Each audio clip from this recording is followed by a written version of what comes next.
Oh, welcome back. Underdogs, misfits, and other little lunatics to our wrap up video. I'm all in my pajama. Well, it's a hoodie blanket. That's what I call pajamas. Wash my face. I feel good. We're wrapping this video up. And then tomorrow we get into fasting. I'm ready for it. Today, what did I eat today? Oh yeah, I had 2 baked potatoes and 3 chicken thighs. Yeah. So I've I'm barely eating the last week, which is good because when going to water fast, you really have to lean down for a good week before you go straight into a water fast, or your body is just gonna go into sickness. And yeah, it's a progression kind of thing. But that's the next video. So let's focus on wrapping up this video. So this is our wrap up video to What Dreams May Come. What an amazing read. I am so glad I bought this book. I just bought it last month. But I highly suggest watching the movie. It's a great movie. It really gets your little ticker going, you know? Okay, let's go. The path begins on Earth. At last, I spoke one word. India? India? It was immediately available, he said. India has vacancies. That's kind of funny. It was immediately available, he said, as well as offering a challenge to her soul, a handicap to overcome which one. What? Let's try this again. At last, I spoke one word. India? It was immediately available, he said, as well as offering a challenge to her soul, a handicap to overcome which can counterbalance the negative effect of her suicide. Okay. Handicapped? I asked uneasily. The body she chosen will in later years contract an illness which will cause severe sleep deprivation. The body she or Anne had taken her life with sleeping pills. Ooh. It's like residual karma. To balance the scales, she acquired a condition which would not permit her to sleep normally. And she chose this. I asked, wanting to be sure of that. Absolutely, Albert said. Rebirth is always a matter of choice. I nodded slowly, staring at him. What about the rest? I asked. The rest is good, he said, in compensation for the pain she endured and the process she achieved in her last life. Her new parents are intelligent, attractive people. The father is local government, the mother is a successful artist, and she'll have another name, of course. Will be given much love and opportunity for creative and intellectual growth.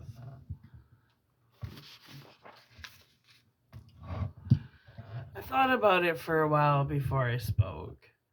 Then I said, I want to go back to. Albert looked distressed. Chris, he said, unless one has to, one should never choose rebirth until one has studied and improved the mind so that the next life is an improvement over the last. I'm sure that's true, I conceded, but I have to be with her and help her if I can. I feel guilty not having helped her enough in our past life together. I want to try again. Chris, think, he said. Do you really want to return so soon to a world where masses are robbed and cheated by a few? where food is destroyed while millions starve, where service to state is a brute hypocrisy, where killing is a simpler solution than loving. His words were harsh, but I knew he spoke them for my benefit, hoping to convince me to remain in Summerland and grow. I know you're right, I said, and I know you have my best interests at heart, but I love Anne, and I have to be with her, helping her as best I can. His smile was sad but accepting. I understand. He nodded. Well, I'm not surprised, he said. I've seen you both together. I started. When? When both of you were taken from the Etheric prison. His smile was tender now. Your auras blend. You have the same vibration as I told you. That's why you can't bear being separated from her. She's your soulmate. And I understand completely why you want to be with her. I'm sure Anne chose rebirth and hope of bringing both of you together somehow, still. What? I wish you could understand the implications of returning. It can be done, can't it? I asked in concern. It may not be so simple, he answered, and there can be risks. What sort of risks? He hesitated, then replied, We best have an expert tell you. I thought I could return immediately. I should have known that such a complex process was not so easily effected, that like everything in afterlife, it required study. First came the lecture. Near the center of the city, I was in a giant circular temple seating thousands. A shaft of white light shone down on it, clearly visible in spite of the abundant illumination. When Albert and I entered the temple, we moved unhesitantly to a pair of seats halfway to the speaker's platform. I cannot tell you why. They weren't marked or different in any way from all the other seats. Still, I knew those seats were out hours before we reached them. The massive audience was talking quietly, by which, of course, I mean without an audible sound. Many smiled at us as we took our places. Are all these people planning to be reborn? I asked in surprise. I doubt it, Albert said. Most of them are probably here to learn. I nodded, trying not to acknowledge my mounting unrest. It was similar to the feeling I had when I first arrived in Summerland, when something in me had unconsciously been aware of Anne's impending suicide. Similar, I say. It couldn't be the same. I knew that she would live now, not die. Still, our separation was equally distressing to me. I couldn't tell you, Robert, what the higher ramifications are of being soulmates. I can tell you this, however, as long as you are separated from your own, that long are you troubled. What? As long as you are separated from your own, that long are you troubled. No matter what the circumstances, no matter how exquisite the environment in which you find yourself. Hi, Phoenix. To be half of one can only be a torment when the other half is gone. A lovely woman walked up to the platform now and smiled at us, began to speak. Shakespeare put it this way in referring to death, she said. The undiscovered country from whose bourne no traveler returns. She smiled again, beautifully expressed. She said, if totally inaccurate. We have all discovered this country following our deaths. What is more is it is a bourne from which all travelers must eventually return. We are triune, she continued. Spirit, soul, and body, this last third in earthly life, composed of physical, etheric, and astral bodies. I will not discuss our spirit at this time. Our soul contains the essence of God within us. This essence directs our course of life, guiding the soul through many life experiences. Each time a portion of the soul descends into flesh, it absorbs that experience and evolves, becoming enriched by it, or, she paused, detracting from it. Which was essentially what Albert had said, I recalled. Anne's suicide had detracted from her soul, and now she had chosen to absorb enough positive experience to rebuild it. How is this larger self added to or subtracted from? By memory. Each of us has an external and an internal memory. The external belonging to our visible body, the internal to our invisible or spiritual body. Every single thing any one of us has ever thought, willed, spoken, done, heard, or seen is inscribed on this internal memory. Kind of like the book of life, right? This comprehensive recollection always remains in its father's house, growing or diminishing with the results of each new physical life. The astral or spirit body returns to earth but remains the same. Only the body of flesh and his etheric double is altered. There is a line of communication between the higher self and whatever physical form the soul has currently chosen. For instance, if the physical self receives an inspiration, it comes from the so called still small voice, intuition, is knowledge from former lessons which warn an individual not to commit some act which would do injury to its soul.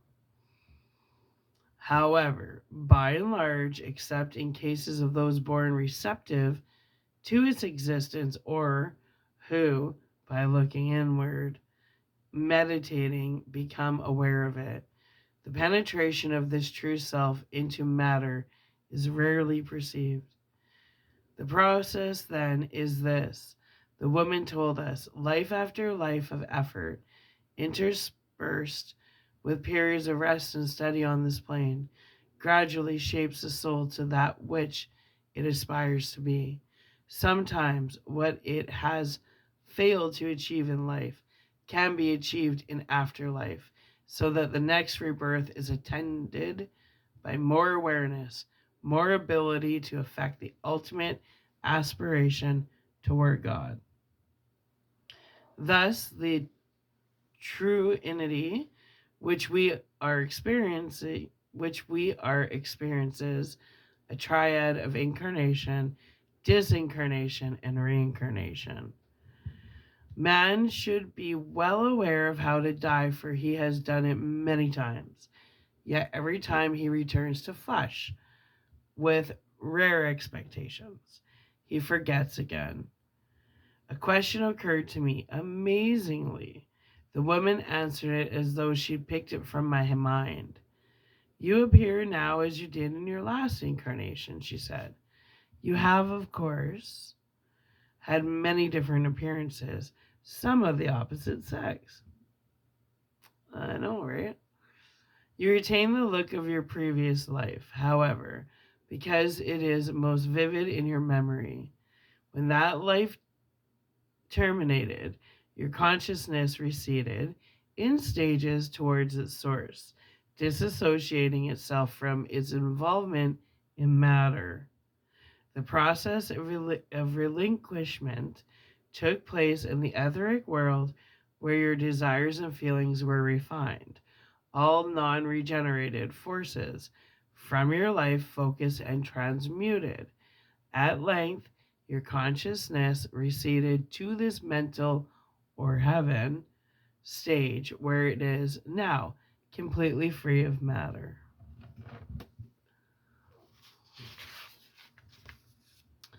I didn't know whether she'd receive my thanks for the answer, but I nodded once. It may have been imagined, but it seemed as though she smiled and nodded back. The length of the state in afterlife varies, she continued. Sometimes 1,000 years may pass between incarnations.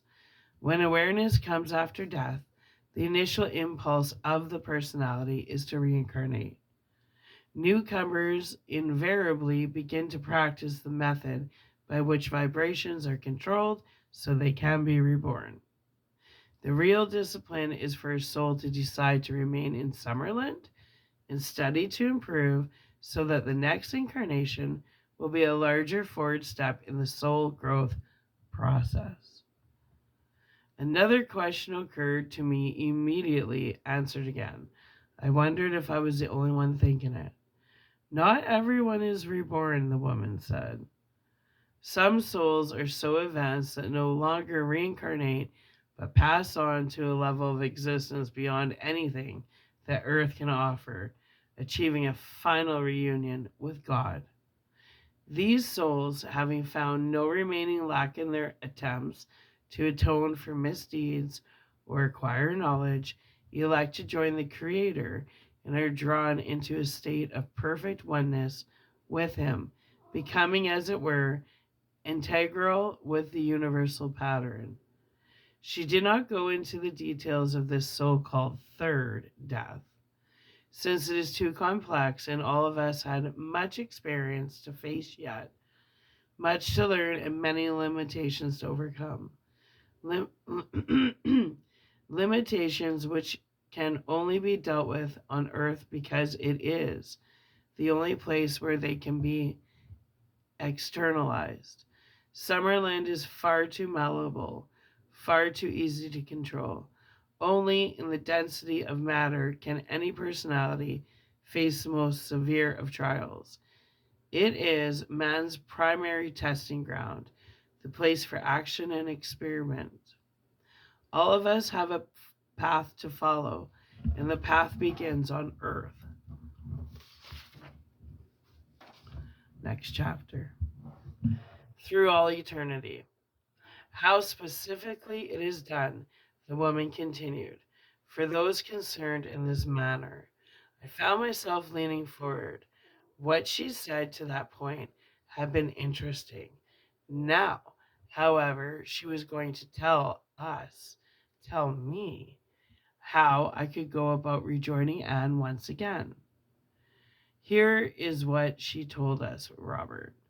When a soul who seeks re-entry into flesh selects his preference appearance, he or she clears it with what might be termed a computer. Then, if there is competition, so to speak, for a particular placement, the computer will decide which soul is most appropriate to the task, or more likely, most in need of it. I call it a computer, but of course, it is more complex than that, being capable of blending the thought patterns of all those who've applied for a similar type of heredity and environment. At this mass of thought material is synchronized into an overall pattern. The soul most qualified comes to recognize that he or she is the one to be selected, and the rest unquestioning search further. She warned us that it is tempting in the state of freedom enjoyed in Summerland to plan a life ahead as being one, of great ambition.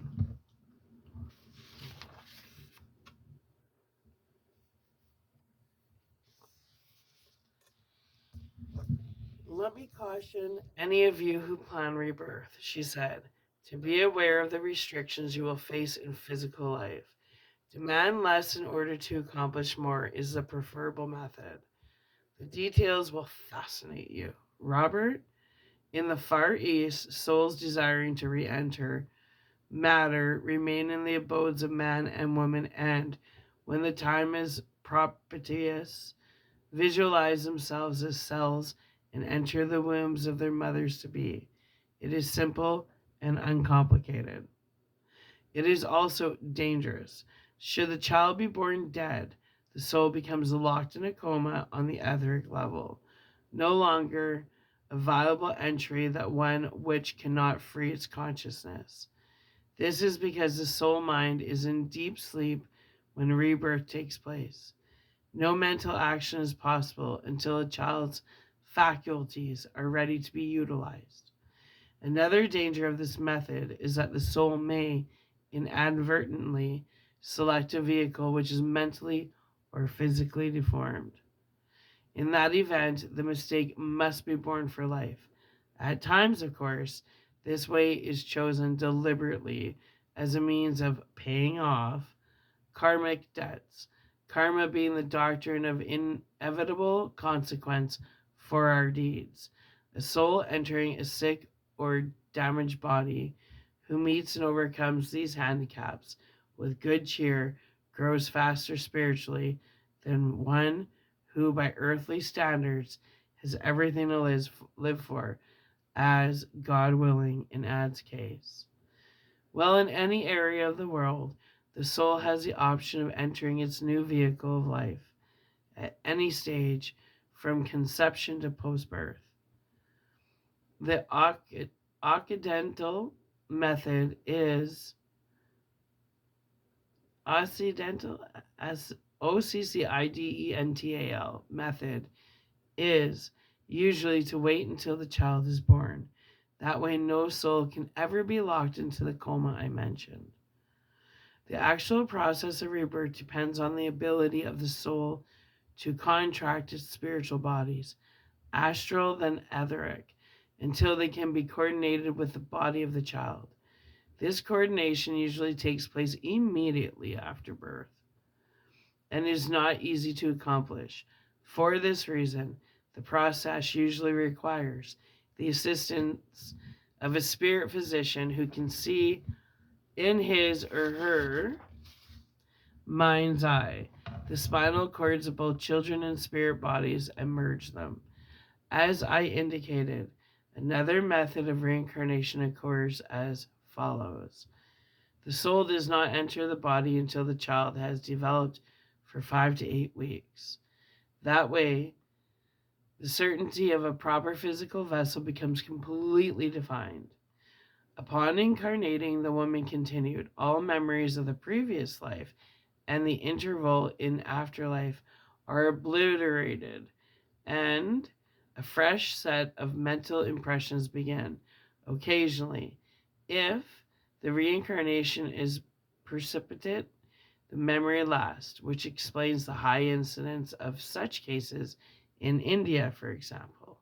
For several months, the soul sleeps in the baby, which utilizes animal instincts to learn the operations of his body, feeding, sleeping, and performing organic functions. Only when the soul begins to awaken does the child begin to demonstrate active intelligence. The soul does not wake all at once, but progressively throughout the childhood and youth of the new individual. Infrequently, a soul wakes prematurely and recalls, if not its past life, its past skills, thus the occasional appearance of child prodigies. The soul gradually merges with the body so that at approximately the age of 21, it has incarnated fully. Sometimes a soul will not wake up until its vehicle is nearly middle aged. See? Everybody's sleeping. You need to wake up. In that case, the personality shows no signs of full intellectual activity until then. And following its new lifespan, the immortal soul, which has gone forth into incarnation and struggle for the mastery of its nature, returns once again to home for refreshment and new study before returning again to earth in its cyclic search for perfection and reunion with God. I will say no more about the lecture. Further information on reincarnation is not essential to my story. There are books you can read if you're interested. My next step was to reopen the closed book of my memory and examine it once more. By utilization of my individual wavelength, I was shown my past lives. It was a dizzying spectacle, Robert, in which nothing was withheld. I scarcely had time to react as the details flooded before me, a vivid burst of events, each moment reproduced in total detail. I have had many lifetimes, but I will mention only the last two, in which Anne and I were together. I was in contact with her in the 1300s.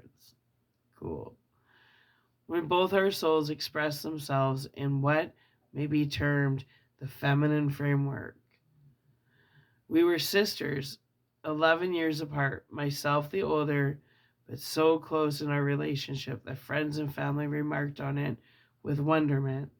All our lives, we were psychologically inseparable. We came together again in the 1700s in Russia, me in the masculine valence. She is the feminine. We grew up knowing each other, lost contact for a while, then met again in our teen years, fell in love and married. I was a writer in that lifetime too, novels and short stories, and her name was different then, of course. Believed in me loyally through my success was minimal, though my believed in me loyally though my success was minimal. It was the end of that life that I witnessed at my second death. Now I saw not only its conclusion, but all of it, given a perspective which allows me to observe what plan and purpose not only that former life had possessed, but all my other lives as well. I will not go into details here. Again, it is irrelevant to what I have to say. Suffice to mention that I decided that the one factor needed more than any other to enhance the growth of my soul is the helping of others, which tied in perfectly with my desire to be with Anne again. Albert had told me that, in time, she will need much medical care.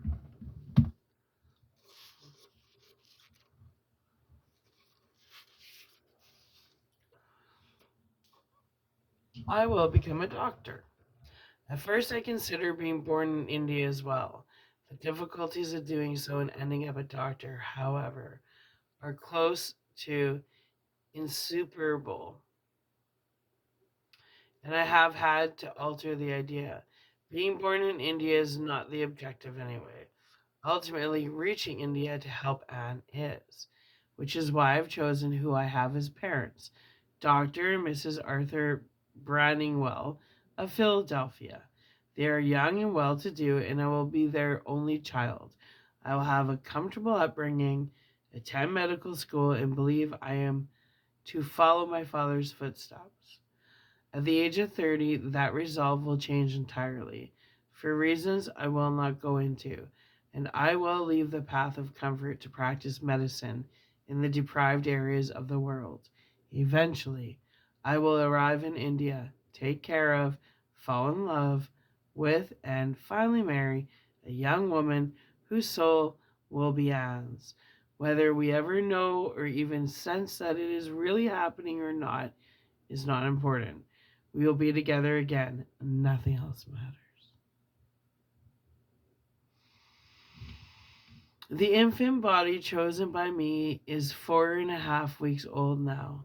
It will be strong enough for the entry of my astral and etheric bodies until it is 7 weeks old. I have been lingering near the body constantly, experimenting with the process of reducing those bodies to the size of a child.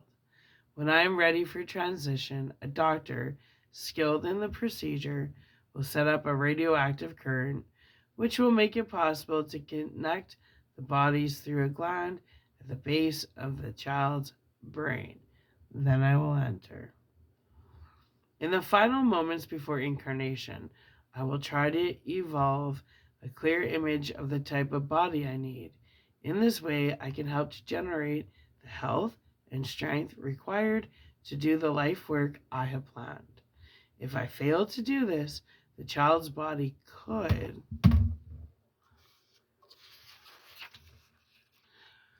conceivably be carried off by an early illness, or I might, like Anne, be weak and sickly. I confess to you, Robert, that I feel a strong revulsion towards rebirth. Enough time has elapsed so that the idea of returning to flesh is no longer inviting to me.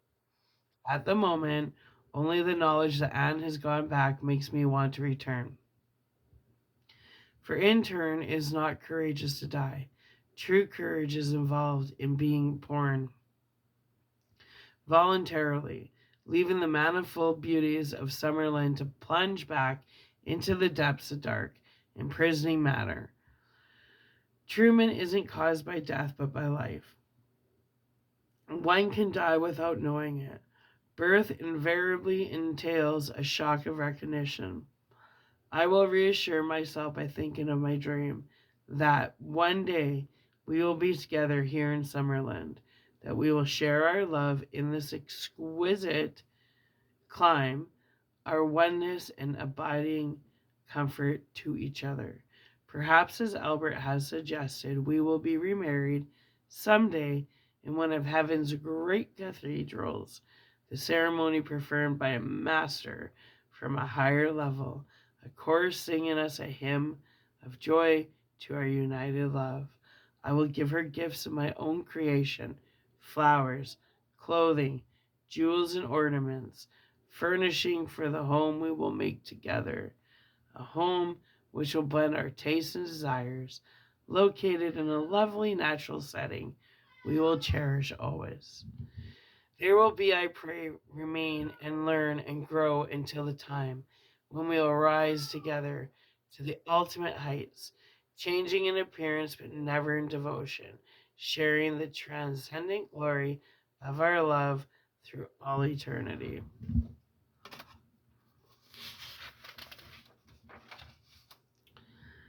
Next chapter, Return to My Love.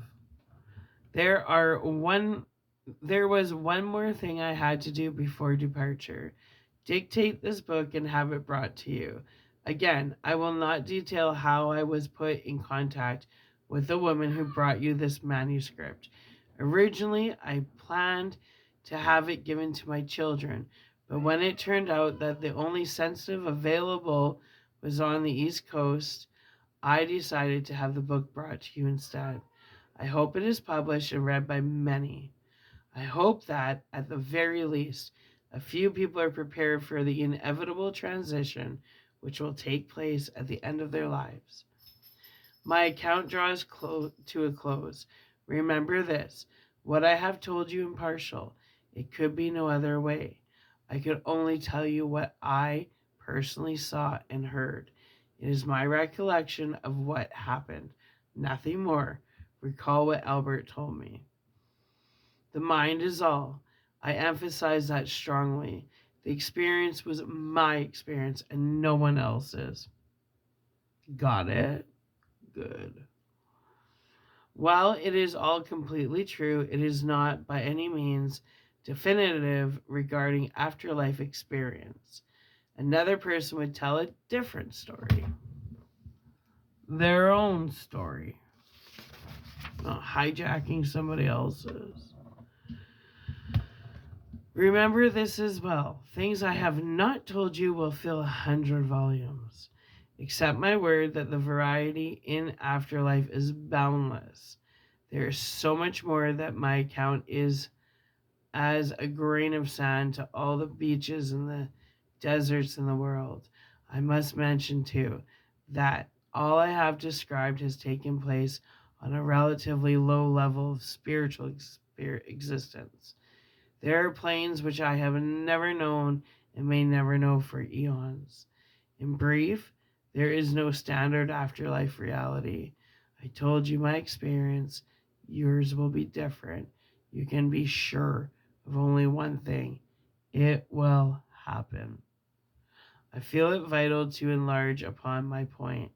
Nothing is as simple as I have stated it. In actuality, the conditions of several survival cannot be explained in terms of time, space, or form. I have described people, locations, and events, but these were subjects to my ability, or a lack of it, to see things as they really are.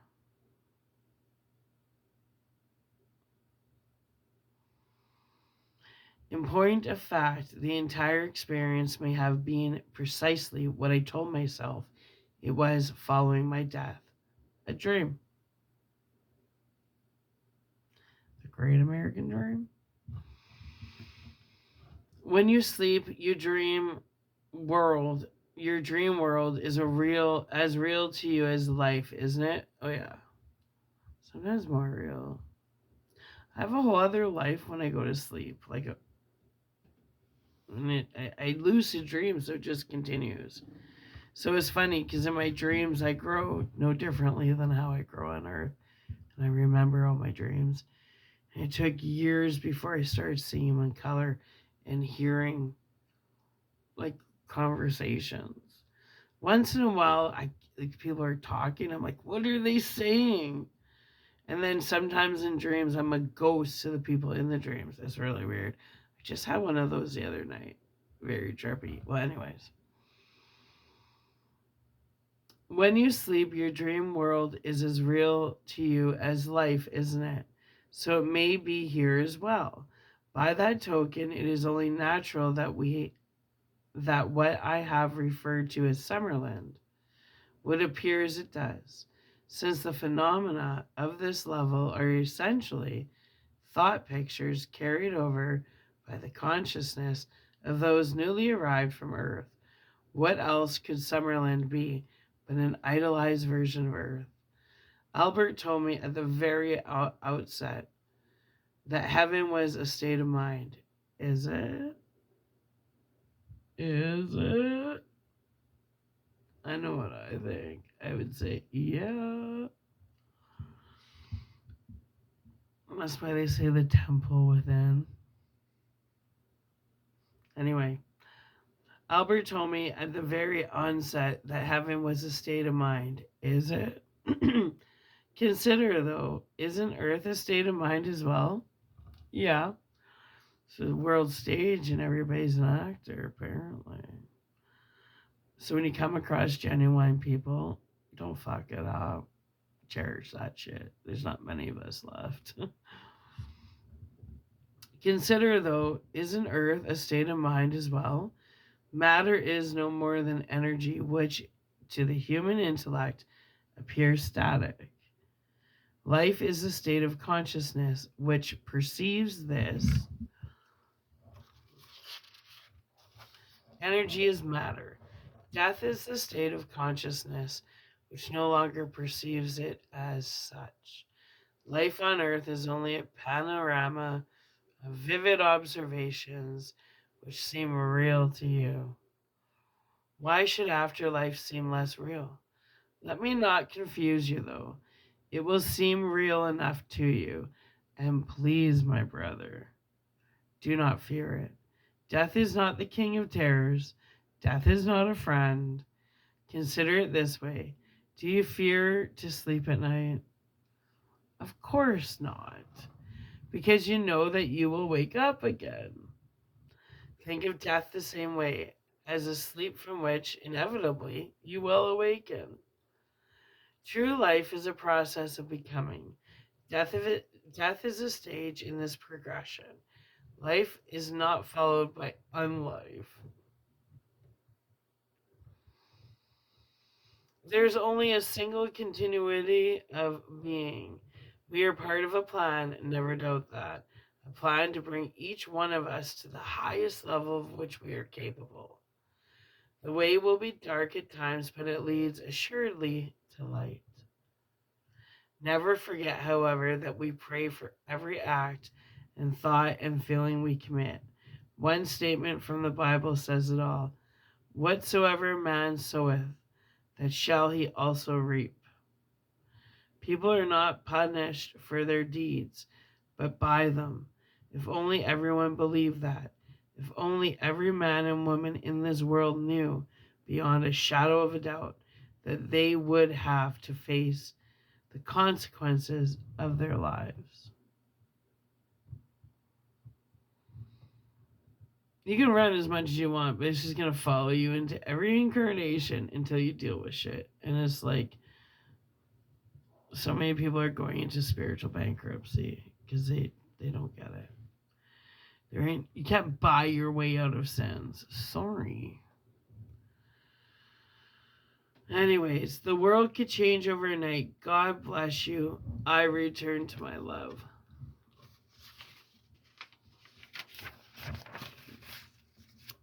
Epilogue.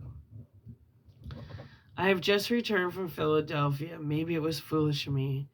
It's it's entirely possible that the woman who brought me the manuscripts was aware of the existence of Dr.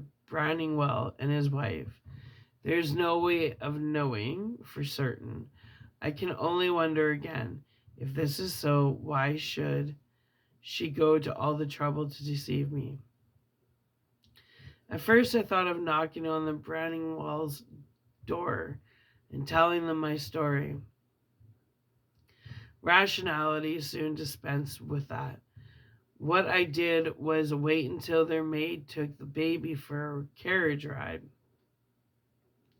I walked behind her to a small neighborhood park, and there, while she was sitting on a bench, I stopped and chatted with her briefly, glancing at the child, feeling a perfect fool for doing so, but feeling something else as well, as I stared into the eyes of that child.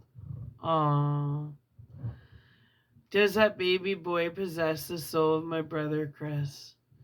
Will he really go to India when he has passed his 30th year, meet a young woman possessing the soul of my brother's wife, and marry her? I wish to God I knew.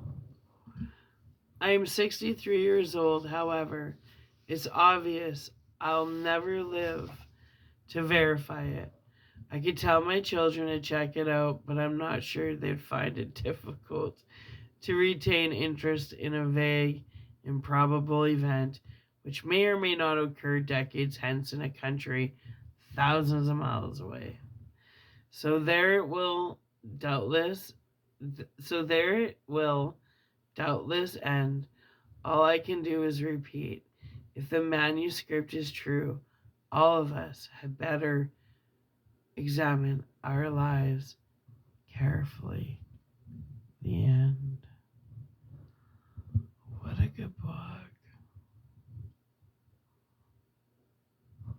To me, it's like a documentary if you want the truth. Wow. That was a great experience. Whoever watched every video with me, I hope you enjoyed the experience because I definitely grew through it. Like, I'm tired. I'm going to sleep well, but it's just validated everything I've always written about, talked about, spoke about. It's really weird because this book is different from the movie, but if you were to take the book I wrote and this book, they're very similar, which means that myself and the psychic who gave the manuscript are tapped into the same thing, which means a lot of us are tapped into the same thing. Quit fighting the current. Learn from us. Trust me. Anyways,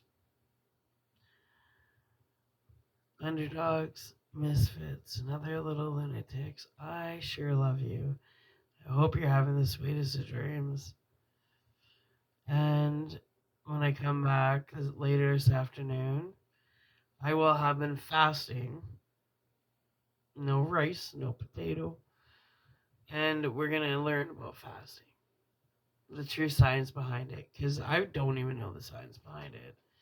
But I know there is one. And I ordered this book, and it's a fat book. It's like super small writing. So I need my glasses. And I think it's like over 500 pages long. And I'm trying to challenge myself to fast until I'm done reading the book. We'll see what happens. So just so you know, if I seem tired or my iambic pentameter's out, you guys, I'm gonna be living off water for the next 2 to 3 weeks. So spare me. And no coffee. Rough. So if I seem edgy bitchy, oh well, sorry. But at least, you get to learn about fasting and you get to physically see me go through it, not just talk about it. I'm gonna do it. Yeah. And I'm gonna talk about how I feel. The good, bad, and the ugly. Alright. Sweet dreams. I love you. I'll see you when we get into fasting. For now, I'm gonna go chill out and unwind. Why? Because I deserve it. Alright. And I got some downloads I need to retrieve. Reading this book every time I sleep, I get so many downloads, so many more. It's like all these little keys. I love it. Okay. I love you. Sweet dreams. Thanks for taking this journey with me. And I sure hope you take the journey of fasting with me too. At least then you'll understand the science behind it. You can see what I go through. And I'm also gonna take you on the journey of the military diet and then the soup diet. And then that should bring us into Valentine's Day month, which I'm really excited for because I can't wait to read these books. I'm gonna be reading three good sized novels. Yeah, based on movies too. My favorite movies. Love what I consider love stories, but I'm not your average person. My top of the list love story is Bram Stoker's Dracula. So I'm not your average dog. Anyway, I love you. Sweet dreams. Bye.